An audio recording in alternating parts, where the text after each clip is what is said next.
Hello everyone, welcome to the chemistry vision classes.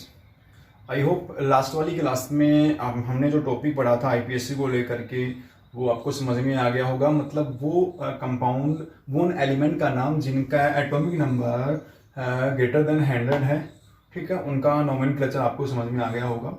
आज जो मैं जो नेक्स्ट टॉपिक की मैं बात करूँगा उस टॉपिक का नाम है पीरियोडिक प्रॉपर्टीज, ठीक है। पीरियोडिक प्रॉपर्टी मतलब पीरियोडिक टेबल किन किन प्रॉपर्टी को फॉलो करती है।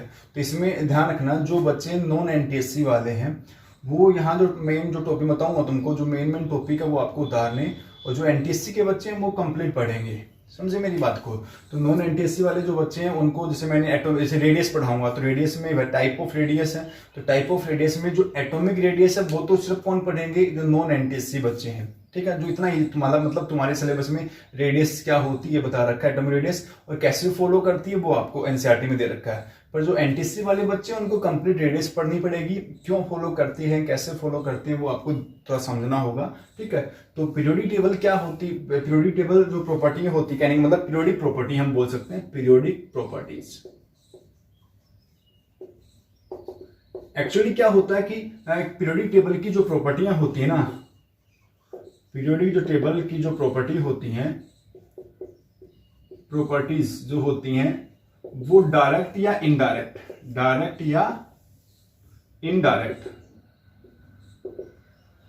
किस पे डिपेंड करती हैं, वो सब डिपेंड करती हैं इलेक्ट्रॉनिक कॉन्फ़िगरेशन पे, ठीक है। एलिमेंट के इलेक्ट्रॉनिक कॉन्फ़िगरेशन पे डिपेंड करती हैं, डायरेक्ट या इनडायरेक्ट, ठीक है। और डिपेंड करने के बाद में क्या करती हैं सर, फॉलो करती हैं, ठीक है। क्या करती हैं सर, फॉलो करती हैं दो डायरेक्शन के अंदर। तो पीरियोडिक टेबल में दो डायरेक्शन होते हैं, ठीक है। एक डायरेक्शन क्या अपने पास में, एक डायरेक्शन होता है विद रेस्पेक्ट टू ग्रुप के रेस्पेक्ट में, जो टॉप टू बॉटम आता है, ठीक है। और दूसरा डायरेक्शन जो प्रॉपर्टी है वो क्या है, विद रेस्पेक्ट टू पीरियड, जो कहां वेरी करता है, जो लेफ्ट से लेकर के राइट वाली प्रॉपर्टी को वेरी करता है, किसके अंदर, पीरियोडिक टेबल के अंदर। तो आई होप चीजें यहां तक क्या होता है समझ में आ गया होगा आपको, ठीक है ना। अब पहली जो प्रॉपर्टी वो है इसके अंदर एटॉमिक प्रॉपर्टीज, ठीक है, मतलब एटॉमिक रेडियस। तो क्या होती है, कैसे फॉलो करते हैं, क्या डिफाइन है, वो मैं आपको समझाता हूं, देखते जाना एक करके, ठीक है। तो देखो भाई चीजें क्या क्या अपने पास में क्या है। पहली प्रॉपर्टी है सर एटॉमिक रेडियस। तो एटॉमिक रेडियस का डिफाइन क्या है, एटॉमिक रेडियस का डिफाइन क्या होता है, बोल एटॉमिक रेडियस का डिफाइन होता है कि किसी भी एलिमेंट या किसी भी एटम जो होता है ना, उस एटम का ये न्यूक्लियस होता है। ये क्या है, किसी एटम के अंदर मतलब हर एक एटम में प्रेजेंस होगा, एलिमेंट में प्रेजेंस होगा न्यूक्लियस। ये उसका आउटर मोस्ट सेल है जिसमें इलेक्ट्रॉन प्रेजेंस होते हैं, आउटर मोस्ट सेल है, SVDF जो सब सेल होते हैं ना उसके अकॉर्डिंग, ठीक है। तो व्हाट इज एटॉमिक रेडियस, बोल किसी भी एटम के न्यूक्लियस और उसके आउटर मोस्ट सेल के बीच का ये जो डिस्टेंस होता है, डिस्टेंस इन बिटवीन न्यूक्लियस और आउटर मोस्ट सेल के बीच का जो ये डिस्टेंस होता है इन बिटवीन, ये डिस्टेंस क्या कहलाता है, ये डिस्टेंस कहलाता है एटॉमिक रेडियस। क्या कहलाता है सर, एटॉमिक रेडियस कहलाता है। समझ गए क्या कहलाता है सर, वो सर एटॉमिक रेडियस कहलाता है, अगर हम बात करें तो कंपोनेंट को लेकर के, ठीक है। तो न्यूक्लियस, किसी भी एटम के न्यूक्लियस और उसके आउटर मोस्ट के बीच का डिस्टेंस क्या कहलाएगा, एटॉमिक रेडियस कहलाएगा। और इस एटॉमिक रेडियस के अंदर वैरायटी ऑफ रेडियस वेरी करती है, टाइप्स ऑफ बॉन्डिंग के आधार पर, नेचर के आधार पर। तो उसी के अंदर मैं पहली जो टर्म पढ़ता हूं वो है अपने पास में कोवेलेंट रेडियस, ठीक है। अब कोवेलेंट रेडियस का मतलब किस पे डिपेंड करती है, बहुत सर ये डिपेंड करती है किस पे, कोवेलेंट बॉन्डेड कंपाउंड पे। किस पे डिपेंड करेगी, कोवेलेंट बॉन्डेड कंपाउंड। तो सर डिफाइन क्या है, वो सर किन्हीं भी दो शेयरिंग ऑफ एलिमेंट, मतलब कोई भी अगर अपने पास में दो एलिमेंट हैं, ठीक है, जिनके बीच में क्या पॉसिबिलिटी है, वो सर इलेक्ट्रॉन शेयरिंग पॉसिबिलिटी अगर वेरी करती है किसी दो एलिमेंट के बीच में, तो मतलब क्या बोल सकते हैं कि दो कोवलेंट बॉन्डेड जो कंपाउंड होते हैं ना, तो ये शेयरिंग से ये कोवलेंट बॉन्ड बन गया है, ठीक है। ये पहला, ये शेयरिंग हो गया, समझे। अरे और ऐसे होता है ना, हाइड्रोजन ये ऐसा है, हो गया एक इसका तो शेयरिंग हो गया, तो ऐसे शेयरिंग तो होती ही है, ठीक है, समझे मेरी बात को। तो टू कोवलेंट बॉन्डेड, तो इन दोनों के बीच में जो बॉन्ड बना वो कैसा बना, कोवलेंट। तो टू कोवलेंट बॉन्डेड जो कंपाउंड होते हैं ये सेम ही साइज के होंगे, थोड़ा सा आपको अगर छोटा बड़ा दिख रहा हो तो सेम साइज के लेने आपको, ठीक है। तो शेयरिंग हो गया, तो ये क्या है, दो कोवलेंट कंपाउंड बॉन्डेड कंपाउंड, ये न्यूक्लियस है दोनों का, ये दोनों का आउटर मोस्ट है, तो ये दोनों के न्यूक्लियस ये हो गया, दोनों में शेयरिंग हो गई। तो टू कोवलेंट बॉन्डेड कंपाउंड के न्यूक्लियस के बीच का ये जो हाफ डिस्टेंस है, ये जो हाफ डिस्टेंस है, ये हाफ डिस्टेंस क्या कहलाता है, कोवलेंट रेडियाई कहलाता है। मतलब half distance in between two covalent bonded atom, दो कोवलेंट बॉन्डेड एटम के न्यूक्लियस के बीच का हाफ डिस्टेंस, मतलब इसका हाफ ये डिस्टेंस यहां से यहां तक का क्या कहलाएगा, कोवलेंट रेडियाई कहलाएगा। क्या कहलाएगा, कोवलेंट रेडियाई। दो, समझ गए मेरी बात को, मतलब it is the half distance from the two covalent bonded atom of element, it's called covalent radii, ठीक है। तो कोवलेंट बॉन्ड के थ्रू दो एटम्स ऑफ एलिमेंट आपस में शेयरिंग करेंगे, बॉन्ड बनाएंगे, फिर उनके न्यूक्लियस के बीच का डिस्टेंस देखेंगे, फिर उस डिस्टेंस का जो हाफ होता है वो क्या कहलाता है सर, यहाँ पर कोवलेंट रेडियाई कहलाता है, ठीक है। अब यहाँ पर थोड़ा सा वेरिएशन है, क्योंकि कोवलेंट जो बॉन्ड होता है वो होमो एटॉमिक भी हो सकता है और हेटेरो एटॉमिक भी हो सकता है, मतलब दो सेम एलिमेंट भी शेयरिंग कर सकते हैं, दो डिफरेंट एलिमेंट भी शेयरिंग कर सकते हैं। तो दोनों के बीच की रेडियस निकालने के लिए क्या एक ही पैटर्न फॉलो करता है, वो सब नहीं, वो सब दिखाते हैं हम आपको। देखो थोड़ा सा मैं इसको मिटा देता हूं, ठीक है। वो सर क्या है, वो सर ये होमोकोवलेंट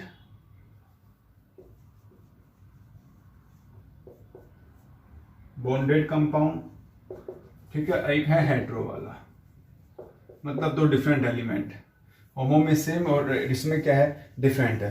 तो दोनों होमो के अंदर अगर आपको निकालनी है रेडियाई, ठीक है, तो मतलब अगर ए के बीच में अगर बॉन्ड बना है तो दोनों एटम का अगर आपको होमो के लिए अगर क्या निकालना है, कोवलेंट रेडियाई निकालना है, तो क्या निकलेगा, दोनों की रेडियस जो होती है उनके बीच का डिस्टेंस, मतलब आप एक ही रेडियस ले लो, इस एक की भी रेडियस ले लो, उसको दो से डिवाइड कर दो, क्या निकल के आ जाएगी, कोवलेंट, क्योंकि ये तो इसको फॉलो करेगा, सीधी सी बात है, ठीक है। मतलब ये बोल सकते हो कि दोनों की रेडियस के बीच का जो डिस्टेंस होता है, मतलब distance in between A upon में टू, तो बात तो वही रहनी है, समझ गए मेरी बात को। तो ये टर्म फॉलो कर सकता है। पर हेटेरो में थोड़ी चीजें जो होती है वो थोड़ी सी क्या होगी, अपने पास में अलग हो गई।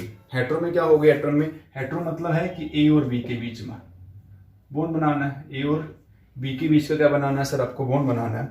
तो कैसे टर्म वेरी करता है वो सर, इसके लिए क्या करना है, अगर आपको रेडियस निकालनी है, डिस्टेंस निकालना है, तो उसके लिए एक फॉर्मूला दे रखा है, वो सर क्या, वो sir radius of A radius of B, दोनों को जोड़ोगे, दोनों को जोड़ने के बाद में प्लस में 0.0 एक मैथमेटिकल वैल्यू 0.009, ठीक है, इसको मल्टीप्लाई करोगे दोनों एलिमेंट की एटॉमिक रेडियस के बीच के डिस्टेंस के साथ में, मतलब सॉरी इलेक्ट्रोनेगेटिविटी के डिफरेंस के साथ में, समझे।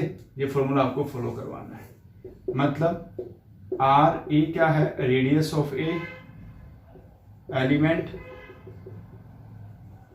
आर बी क्या है, रेडियस ऑफ बी एलिमेंट, ठीक है, और एक्स ए और एक्स बी क्या है, ये है इलेक्ट्रोनेगेटिविटी ऑफ बोथ एलिमेंट, ठीक है। दोनों एलिमेंट की इलेक्ट्रोनेगेटिविटी के बीच का डिफरेंस को 0.09 से मल्टीप्लाई करके फिर आप किस में जोड़ दोगे, एटम की रेडियस ए और बी की जो रेडियस आती है उनके साथ में जोड़ देंगे, तो आपको क्या मिल जाएगा, आपको कोवलेंट रेडियाई, आपको उनके बीच का डिस्टेंस आपको मिलेगा। और डिस्टेंस आपको मिलेगा तो उस डिस्टेंस का क्या करोगे आप, हाफ करना आपको, समझ गए मेरी बात को। डिस्टेंस मिलने के बाद में तो जो डिस्टेंस मिले उसका भी क्या करना अपने को, आधा करेंगे, तो आधा करेंगे तो क्या निकल के आ जाएगी, कोवलेंट रेडियाई निकल के आ जाएगी, समझ गए मेरी बात को। तो आई होप चीजें यहाँ तक क्लियर हो गई होंगी। कोवलेंट नाम से पता है, कोवलेंट बॉन्डेड कंपोनेंट जो होते हैं उनके बीच की डिस्टेंस का हाफ कोवलेंट रेडियई कहलाएगा। समझे मेरी बात को? तो चीज़ें क्लियर हो गई होंगी। जो चीज़ समझने की उसको समझाई जाएगी अच्छे से, और जो थ्योरेटिकल है उसमें मतलब बच्ची तुम्हारी भी होती है, मेरी भी होती है। समझ रहे मेरी बात? ठीक है। तो हमें तो चीज़ समझाने की नहीं है, उसके लिए फिर एप्लीकेशन रेक्टिफिकेशन वाला प्रोसेस वेरी करवाना पड़ता है, समझाना पड़ता है, ये सब चीज़ें। ठीक है। अब मैं बात कर लेता हूँ कि ये इनका ट्रेंड क्या है। ट्रेंड मतलब इनकी जो प्रॉपर्टियाँ होती हैं इन ग्रुप और इन पीरियड कैसे ट्रेंड करती है वो मैं आपको समझा देता हूँ, देखना साथ साथ। ठीक है, देखो चीज़ों को समझिएगा, ध्यान से समझिएगा। ठीक है, और पढ़ते रहिएगा ताकि चीज़ें क्लियर होती रहे आपको। ठीक है, इस तरीके से हम ये बोल सकते हैं। ठीक है, अब अगर मैं बात करूँ नेक्स्ट अपने पास में प्रॉपर्टी ट्रेंड।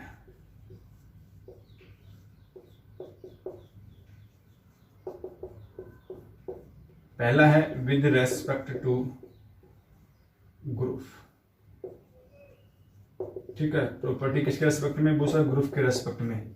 तो ग्रुप के रेस्पेक्ट में जो एटॉमिक रेडियाई जो होती है वो टॉप टू बॉटम आने पर, एटॉमिक जो रेडियाई होती है वो सर क्या होती है? इंक्रीज होती है। ऐसा क्यों? बिकॉज ऊपर से नीचे आने पर नंबर ऑफ सेल इंक्रीज होंगे। सेल इंक्रीज होंगे तो एटम के न्यूक्लियस और आउटर मोस्ट सेल जो होता है इन बिटवीन जो डिस्टेंस है वो डिस्टेंस क्या होगा? वो इंक्रीज होगा, और डिस्टेंस इंक्रीज होगा तो एटॉमिक रेडियाई भी क्या होगी? बढ़ेगी। जैसे मैं एक एग्जांपल देता हूं, फर्स्ट ग्रुप ही ले लेता हूं मैं, hydrogen, lithium, sodium, potassium, rubidium और सीजियम। ये होता 1s1, ये 2s1, ये 3s1 होता है, ये 4s1 होता है, ये 5s1 होता है, ये 6s1 होता है। समझ जाओ ना, मतलब हाइड्रोजन के एस्पेक्ट में अगर न्यूक्लियस की बात की जाए तो ये न्यूक्लियस है, तो हाइड्रोजन का ये 1s है, लिथियम का यहाँ 2s आएगा, ये 3s, ये 4s, ये 5s, ये 6s और ये 7s। समझ गए? जैसे नंबर ये 1s का था, ये 2s का हो गया, ये 3s का हो गया, ये 4s का हो गया, ये 5s हो गया। ठीक है, ये 6s हो गया और ये 7s। तो जैसे जैसे नंबर ऑफ सेल बढ़ते जाएंगे वैसे वैसे इनके न्यूक्लियस और आउटर मोस्ट के बीच का डिस्टेंस बढ़ेगा, और डिस्टेंस बढ़ेगा तो एटॉमिक रेडियाई भी जो होती है ऊपर से नीचे आने पर कंटिन्यू क्या हो जाएगी? इंक्रीज हो जाएगी। समझे मेरी बात को? अब है अपने पास में विद रेस्पेक्ट टू क्या? वो sir with respect to period की ओर बात कर लेते हैं। आई होप चीजें यहां तक क्लियर हो गई होंगी आपको। ठीक है, आगे है with respect to period. With respect to period की अगर हम बात करें तो क्या चीजें वेरी करती हैं? ठीक है, with respect to period, with respect to periods मतलब एटॉमिक जो रेडियाई है वो लेफ्ट से राइट जाने पर, इन पीरियड लेफ्ट से राइट जाने पर एटॉमिक जो रेडियाई होती है वो डिक्रीज होती है, क्योंकि बिकॉज इंक्रीज हो जाता है क्या? वो सर इफेक्टिव न्यूक्लियर चार्ज। ठीक है, इफेक्टिव न्यूक्लियर चार्ज जो होता है वो क्या हो जाता है सर? इंक्रीज हो जाता है। और इफेक्टिव न्यूक्लियर चार्ज के बढ़ने से न्यूक्लियस और आउटर मोस्ट जो सेल है, आउटर मोस्ट जो सेल होता है उसके बीच का इन बिटवीन जो डिस्टेंस है वो डिस्टेंस क्या हो जाएगा? डिक्रीज हो जाएगा। और डिस्टेंस अगर डिक्रीज होगा तो ऑब्वियसली बात है एटॉमिक रेडियाई भी क्या होगी? घटेगी। ठीक है, मतलब इनडायरेक्टली हम ये बोल सकते हैं, जैसे अगर मैं boron, carbon, nitrogen, oxygen, fluorine अगर मैं बात करूं तो इलेक्ट्रॉन तो यहाँ कितना है? यहाँ इलेक्ट्रॉन 5, 6, 7, 8, 9 है। तो ये इलेक्ट्रॉन है तो न्यूक्लियर चार्ज भी तो रेस्पेक्ट में बढ़ रहा है। यहाँ भी 5 प्लस का है, 6 प्लस का, 7 प्लस का, 8 प्लस का। तो जैसे जैसे न्यूक्लियर चार्ज बढ़ेगा तो इंटरेक्शन की पॉसिबिलिटी भी क्या होती चली जाएगी? इंक्रीज। और इफेक्टिव न्यूक्लियर चार्ज अगर इंक्रीज होता है तो कंपोनेंट में सीधी सी बात है न्यूक्लियस और आउटर मोस्ट जो सेल है, ठीक है, उनके न्यूक्लियर चार्ज जो अपने पास में है वो आउटर मोस्ट सेल के इन बीच का जो डिस्टेंस है वो भी क्या होगा सर? घटेगा। क्या बढ़ने से? इफेक्टिव न्यूक्लियर चार्ज के बढ़ने से। इसलिए लेफ्ट से राइट जाने पर पीरियोडिक टेबल में एटॉमिक रेडियाई क्या होती है? घटता है। तो आई होप एटॉमिक रेडियाई और कोवलेंट रेडियाई उसका ट्रेंड आपको समझ में आ गया होगा। यहाँ तक किन्हीं भी बच्चों को अगर दिक्कत है, किसी भी बच्चे को अगर दिक्कत है तो आप मेरे से पूछ सकते हैं, डाउट क्लियर कर सकते हैं। जिन बच्चों ने चैनल को सब्सक्राइब नहीं किया है तो चैनल को सब्सक्राइब करें, अच्छी लगे वीडियो लाइक करें, डाउट हो तो पूछें, समझे? पूछना तुम्हारा काम है, तुम्हारा हक है, ठीक है। एक तरीके से हम बोल सकते हैं आपको जन्मसिद्ध अधिकार है, तो आप पूछ सकते हो चीज़ों को, ठीक है। तो नेक्स्ट में पढ़ते हैं कुछ अलग रेडियाई, ठीक है ना। तो ये वो बच्चे यहाँ ये इनको तो कर लेंगे, कौन? जो एनटीसी वाले जो बच्चे हैं, जो नॉन एनटीसी बच्चे हैं, वो ये पढ़ना है उनको भी, और एनटीसी वालों को तो पढ़ना ही पढ़ना है, समझे मेरी बात को। तो नेक्स्ट मिलते हैं नेक्स्ट अलग वैरायटी ऑफ रेडियस के बारे में। तो मिलते हैं नेक्स्ट टॉपिक के साथ में नेक्स्ट वीडियो में। Thank you, take care, bye bye, सबक, थैंक यू।